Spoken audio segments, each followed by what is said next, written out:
Ancient Sumerian tablet verifies parents of Gilgamesh, a Nephilim, Annunaki origins, Vatican forbidden scriptures. Titled Gilgamesh, a Nephilim.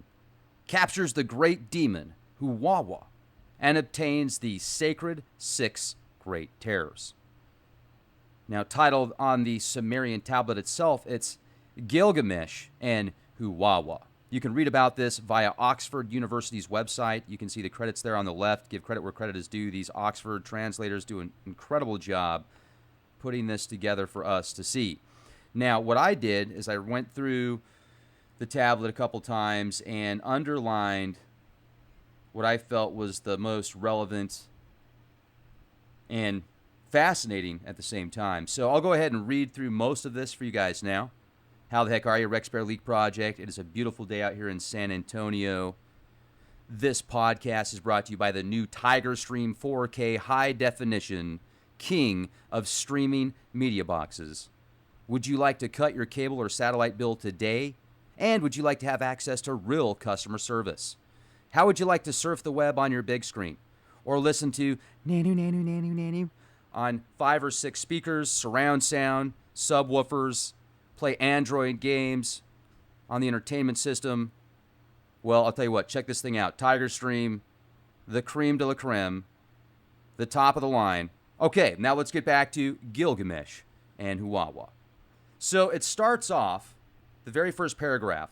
Now the Lord once decided to set off for the mountain where the man lives. Lord Gilgamesh decided to set off for the mountain. He spoke to his slave Enkidu. Enkidu, since a man cannot pass beyond the final end of life, I want to set off into the mountains to establish my renown there. I shall establish the renown of the gods. So his slave Enkidu answered him, My lord, if today you are going to set off into the mountains of cedar felling, Utu shall know about it from us. A decision that concerns the mountains of cedar felling is the business of youthful Utu. Gilgamesh took hold of a white kid. He clasped a brown kid, a sacrificial animal, close to his breast. In this hand he held a holy staff before his nose as he addressed Utu of heaven. So the tablet itself is at least 5,000 years old. What's more interesting is this image right here. He looks more Vedic, like kind of like the monkey people a little bit, doesn't he? A little bit more cavemanish. And this one, you've got the Sumerian, Mesopotamian. And then what about this one, where he looks more, chiseled? He's got the very refined beard of beads. And then who's next to him with horns? And you can see he's holding a lion like it's a little kitten. Now here's another one, dwarfing over the humans. I mean, he's huge. Now the question is, from this tablet, how old is the story itself? Because clearly the scribe that wrote this down did so from a previous generation. And this actually in a minute is going to get into the parents of Gilgamesh. And the father of Gilgamesh ruled for 1,200 years as a king after the flood. Yeah. Hello. So, the first time I heard about sacrifices of white kids, I was like, what? And then I found out from people that have farms that's goats. And still, it's kind of interesting that Gilgamesh has to make a sacrifice in order to please Utu from the heavens. So that makes me think about the serpent archons that travel through blood. And they used to have to travel through animal blood, and then the humans were created. Now they go work through humans, maybe both. It would probably be a much nicer morsel, though, for these serpents to work through the blood of humans. Because it even says that in the Gnostic texts about how originally animals were being, and when God is a man-eater, he's the secret book of John, or Philip, one of the two, or Thomas, one of the three. Nanu, nanu, nanu. Anyway, there's a chapter that says God is a human eater, a man eater. And it talks about how first animals were created for sacrifice and then humans were created for sacrifice, and humans aren't gods. So that's why, basically. So Gilgamesh, sacrifices these white kids and brown kids. In his hand, he held a holy staff before his nose as he addressed Utu of heaven. Would you like my address? Utu, I am going to set off into the mountains.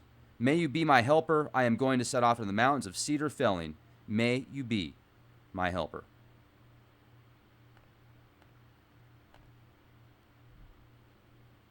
Now we're in 1920, lines 19 through 20. So if you want to keep up here, scroll down. If you'd like to read with me.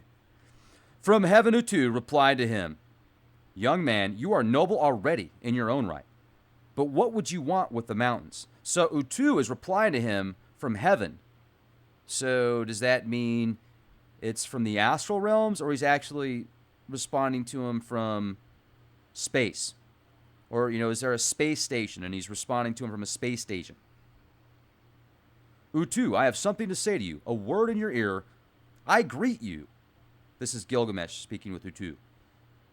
I greet you. Please pay attention. In my city, people are dying, and hearts are full of distress. People are lost. That fills me with dismay. I crane my neck over the city wall. Corpses in the water make the river almost overflow. That is what I see.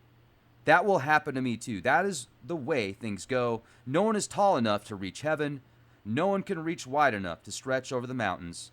Since a man cannot pass beyond the final end of life, I want to set off into the mountains to establish my renown there. Where renown can be established there.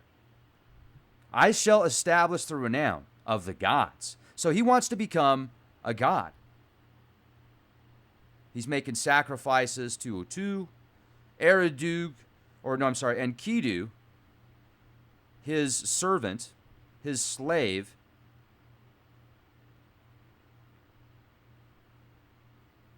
is there with him. And he's telling him that he needs to ask Utu's permission. So he asks Utu's permission. And Utu accepts his tears. Now we're at 34:47. Utu accepts his tears as a fitting gift. As befits a compassionate person, he turned to him full of compassion. Now, there are 7 warriors, sons of a single mother. The first, their eldest brother, has lion's paws and eagle's talons. The second is a snake. The third is a dragon snake. The fourth blazes with fire. The fifth is a snake. The sixth, a shackle that the rebel lands in the hills. Beats at the flanks of the mountains like a battering floodwater that destroys all. The seventh flashes like lightning, and no one can deflect its power. Can somebody break that down for me and give me the version of what that would be via technical aspects and what that would be via spiritual? That'd be great. Kingship Nisaba has bestowed on you in addition, they and know the roots on earth. So wait a second. And know the roots, the routes on earth. We go up here. We scroll back up. And it talks about how Utu replies from heaven, and then talks about earth. They know the ways of earth, the routes on earth, like they're from another place, another plane. They will help you find the way. They should guide you to the place in the mountains where the boats have to be pulled from the water. The warrior youthful Utu gave these 7 to Gilgamesh. These 7 the warrior youthful Utu gave to Lord Gilgamesh. Okay, so we've already got 6 and 7, the 2 very powerful numbers throughout prophecies of antiquity. The feller of cedars was filled with joy. Lord Gilgamesh was filled with joy. Lines 48 through 51. In his city, he had the horn sounded the single men. Similarly, for two together he made them call out, let him who has a household go to his household. Let him who has a mother go to his mother. Let bachelor males, types like me, 50 of them, join me at my side. Now let's go to Matthew 19 and 20 in the New Testament of the Holy Bible. This is the connection that I see here. Again, I tell you truly that if two of you on the earth agree about anything you ask for, it will be done for you by my Father in heaven. For where two or three gather together in my name, there am I with them. Now let's go back up to lines 48 through 51. Let's make sure that... Okay. In his city, he had the horn sounded for single men. Similarly, for two together, he made them call out. Let him who has a household go to his household. Let him who has a mother go to his mother. Join me at my side. So the two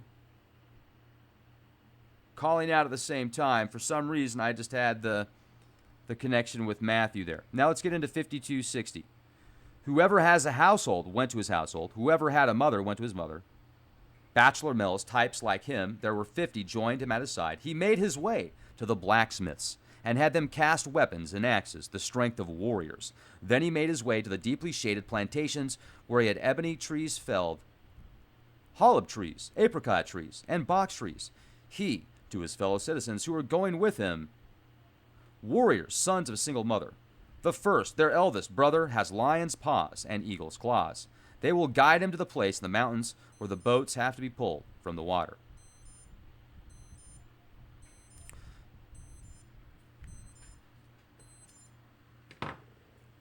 So then it gets repetitive. He crossed the mountain range, but his intuition did not lead him to find the cedars there. So he does that several times. By the time he gets to the 7th mountain range, this is where his intuition kicks in. When he had crossed the 7th mountain range, there his intuition led him to find the cedars. He did not need to ask, nor did he have to search any further. Lord Gilgamesh began to chop at the cedars, while Enkidu lopped off their branches to Gilgamesh. While Enkidu, their branches, and his fellow citizens stacked them in piles. This is where it gets interesting. Huwawa is a great demon. That's who they're going out to search. Because Gilgamesh wants these powers because he wants to make it into godhood. Huwawa, he loosed his terrors against, while Enkidu cut up the timbers, and the widows' sons who had come with him heaped up in piles, since because of the Huwawa had been scared in his lair by Gilgamesh, he began to radiate his terrors. Now we're at 6875. Gilgamesh was overcome by sleep, and it affected Enkidu. As a powerful longing, his fellow citizens who had come with him flailed around at his feet like puppies. Enkidu awoke from his dream, shuddering from his sleep. He rubbed his eyes. There was eerie silence everywhere. He touched Gilgamesh, but could not rouse him. He spoke to him, but he did not reply. You who have gone to sleep, Gilgamesh, young lord of Kulaba, how long will you sleep for? The mountains are becoming indistinct as the shadows fall across them. The evening twilight lies over them.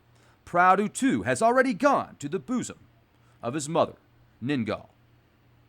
Gilgamesh, how long will you sleep for? The sons of your city who came with you should not have to wait at the foot of the hills. Their own mothers should not have to twine string in the square of your city. Now, let me go back here to it says, Proudu too has already gone to the bosom of his mother, Ningal. Is that some type of astrological reference? Some signs in the stars, some specific particular star patterns, zodiacal alignments. Please let me know. Comment section, youtube.com/clandestine Time Lord. Thank you. Or at leakproject.com also.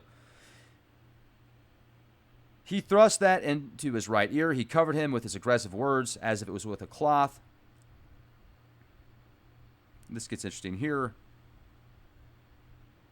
he picked up in his hand a cloth with 30 shekels of oil on it and smothered it over Gilgamesh's chest.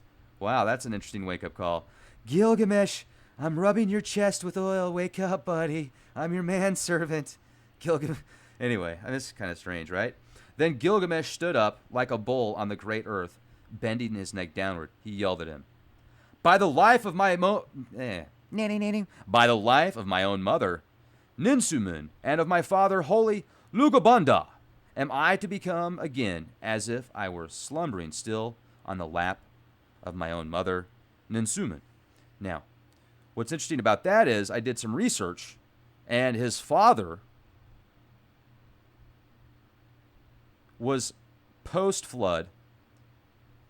So the flood sweeps over. Then there's the first dynasty of Kish. You can see the rulership, how long the kingship lasted. But here, the first rulers of Uruk, and this is after Kish was defeated and the kingship was taken to Eanna. Then the rulers of Uruk, dang it, Lugal Banda, the shepherd. He was also the shepherd. He also served for 1,200 years. What's interesting is that is the longest ruleship by a long shot after the flood. And he's the father of Gilgamesh. And this was before 2600 BC.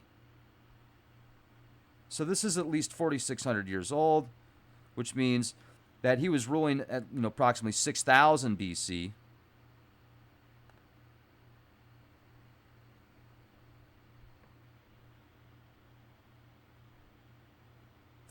Now we're going to go back to 96, 97. The slave, trying to ameliorate the situation, trying to make life appear more attractive, answered his master, my master, you have not yet really seen that person. He should not vex you, but he vexes me. Me, who have seen him before. His pugnacious mouth is a dragon's maw. His face is a lion's grimace. His chest is like a raging flood. No one dare approach. No one can escape from. His brow, which devours the reed beds. A man-eating lion. He never wipes away the blood from his slaver. A lion eating a corpse. He never wipes away the blood. Travel on, my master, up into the mountains. But I shall travel back to the city. If I say to your mother about you, he is alive, she will laugh. But afterwards, I shall say to her about you, he is dead, and she will certainly weep over you. Okay, now we're in 107 to 116. Look, Enkidu, two people together will not perish. A grappling pole does not sink. No one can cut through a 3-ply cloth. That's another reference that I think was linked to Matthew above. Even better, I think, on that one. It says, again, I tell you truly that if two of you on the earth agree about anything you ask for, it will be done for you by my Father in heaven. For where 2 or 3 gather together in my name, there am I with them. So 2 or 3. And then down here, 2 or 3 again. You can't cut through a 3-ply cloth. Wow. Water cannot wash someone away from a wall. Fire in a reed house cannot be extinguished. You help me, and I will help you. What can anyone do against us then? When it sank, when the Magon boat sank, when the Magellum barge sank, when at least the life-saving grappling pole of the boat was not allowed to sink. Come on, let's get after him and get a sight of him. So they're going after the demon here. If we go after him, there will be terror. There will be terror. Turn back. There will be blood. There will be blood. Turn back.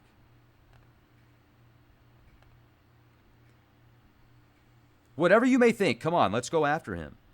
Before a man can approach him, or before a man can approach within even 60 times 6 yards, Huwawa has already reached his house among the cedars. When he looks at someone, it is the look of death. When he shakes his head at someone, it is a gesture full of reproach. When he speaks to someone, he should not prolong his words. You may still be a young man, but you will never again return to the city of your mother who bore you. Fear and terror spread through Gilgamesh's sinews and his feet. He could not move his feet on the ground. The big toenails of his feet stuck to the path at his side. Huwawa addressed Gilgamesh. So come on now, you heroic bearer of a scepter of wide-ranging power, noble glory of the gods, angry bull, standing ready for a fight?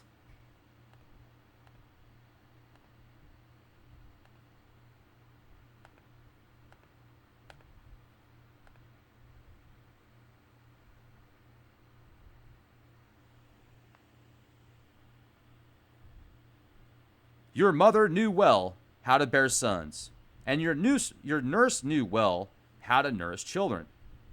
Don't be afraid. Rest your hand on the ground. Gilgamesh rested his hand on the ground and addressed Huwawa. By the life of my own mother, Ninsumet, and of my father, holy Lugabanda, no one really knows where in the mountains you live. They would like to know where in the mountains you live. Here I have brought you Inmer Barsaj, see, my big sister, to be your wife in the mountains. And again he addressed him, by the life of my mother, Ninsumun, and of my father, holy Lugalbanda, no one really knows where in the mountains you live. Here I have brought you Matur, my little sister, to be your concubine in the mountains. Just hand over your terrors to me. I want to become your kinsman. Then Huwawa handed over to him his first terror. Gilgamesh's fellow citizens who had come with him began to lop off the branches and bundle them together so as they lay them down at the foot of the hills.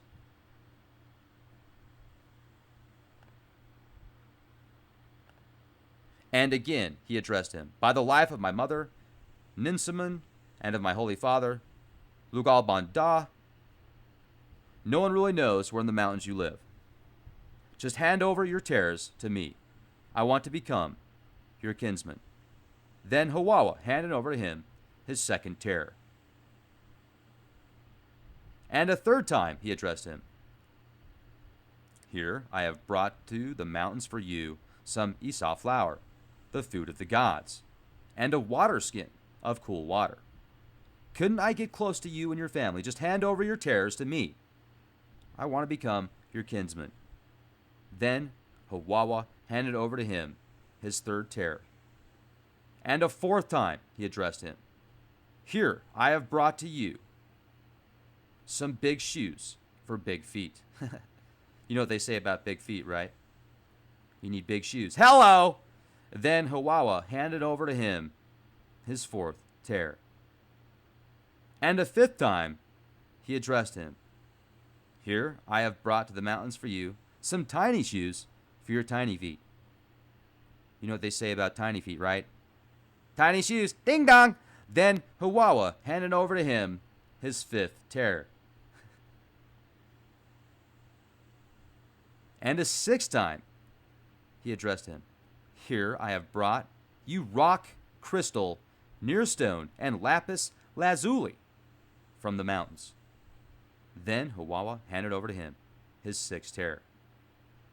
When Huwawa had finally handed over to him his seventh terror, Gilgamesh found himself beside Huwawa.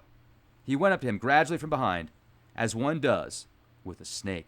He made as if to kiss him, but then punched him on the cheek with his fist. Huwawa bared his teeth, furrowing his brows at him. Huwawa addressed Gilgamesh. Hero, to act falsely. The warrior from the dwelling said to him, sit down. Huwawa from his dwelling said to him, sit down. The warrior sat down and began to weep, shedding tears. Huwawa sat down and began to weep, shedding tears. Huwawa plead to Gilgamesh. He threw a halter over him as over a captured wild bull. He tied up his arms like a captured man. Huwawa wept. He tugged at Gilgamesh's hand. Gilgamesh, let me go. I want to talk to Utu. Utu, I never knew a mother who bore me, nor a father who brought me up. I was born in the mountains. You brought me up. Yet Gilgamesh swore to me by heaven, by earth, and by the mountains. Huwawa clutched at Gilgamesh's hand and prostrated himself before him. Then Gilgamesh's noble heart took pity on him. So Gilgamesh has a heart. He's like, I'm going to let this guy go. And it sounds to me like this demon was one of the creations of the Anunnaki that didn't have a father or mother. Maybe that's where some of these demons come from. Well, that's an interesting concept. Very interesting concept. Why not? If the demigods or the archons are the Anunnaki, they create elementals. They create elementals that don't work the way they want them to, like demons. They're the ones of the fates, according to these scriptures, right? Wow. That's an interesting connection there. So Gilgamesh lets him go, and then Enkidu gets pissed. Enkidu is Gilgamesh's manservant. Remember this. Enkidu, let the captured bird run away home. No, this is Gilgamesh saying to Enkidu, Enkidu, let the captured bird run away home. Let the captured man return to his mother's embrace. This makes me think of this demon might have had some type of spaceship or might have had some type of wings, been able to fly, like these ancient texts. His slave Enkidu replied, come on now, you heroic bearer of a scepter of wide-ranging power, noble glory of the gods, angry bull standing ready for a fight, young Lord Gilgamesh, cherished in Anu, your mother knew well how to bear sons. One so exalted and yet so lacking in understanding and judgment will be devoured by fate without him ever understanding that fate. The very idea that a captured bird should run away home or a captured man should return to his mother's embrace, then you yourself would never get back to the mother city that bore you. A captured warrior set free. A captured high priestess to the Japar. A captured Gudu priest restored to his wig of hair. Ever, ever. So then after Enkidu warns Gilgamesh not to let him go, Huwawa addresses Enkidu, Enkidu, you speak such hateful, hostile words against me to him. You hireling, who are hired for your keep, you who follow along after him, you speak such hateful words. Why do you speak such hateful words?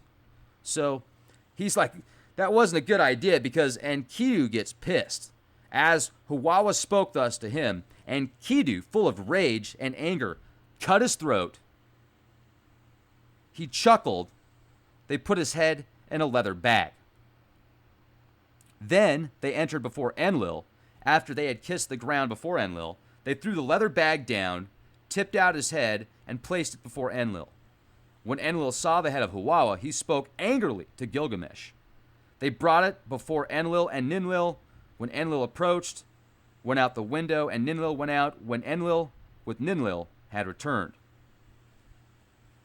That was another translation of the same lines there, of 181 through 186. Why did you act in this way? Let's see if it's still there for you guys. There we go. Why did you act in this way? Was it commanded that his name should be wiped from the earth? He should have sat before you. He should have sat. He should have eaten the bread that you eat and should have drunk the water that you drink. He should have been honored. Huwawa he honored. From his seat, Enlil assigned Huwawa's heavenly auras.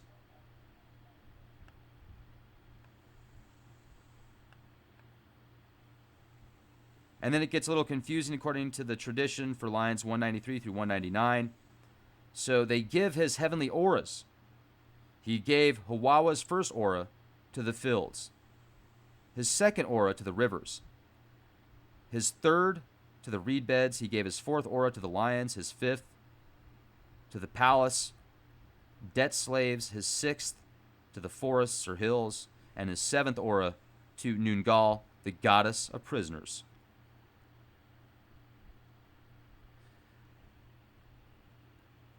And then at the end there it says, Mighty One Gilgamesh, who is cherished, be praised.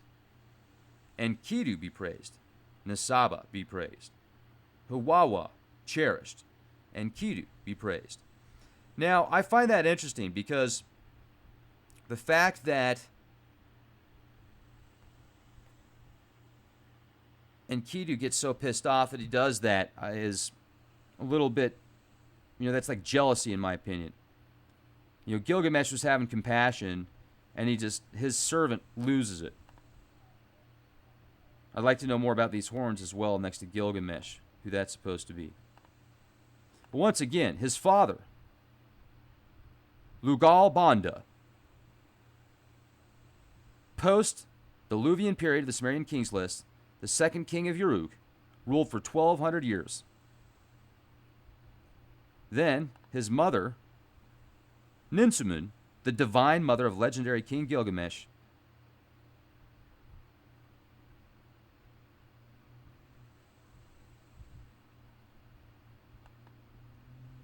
here's some more references of Lugalbanda and his time with rivalries of the Irada people, which were before the Sumerians. They were actually supposedly the builders of Göbekli Tepe. And here's that reference out of Matthew. For where two or three gather in my name, there am I with you. So I think this is great stuff right here. Love these translations. Hope you're doing fantastic wherever you are. Make sure to sign up also at leakproject.com if you haven't already. There's a ton of exclusive content on there. Have a beautiful day, everybody. Question everything and be the change you want to see.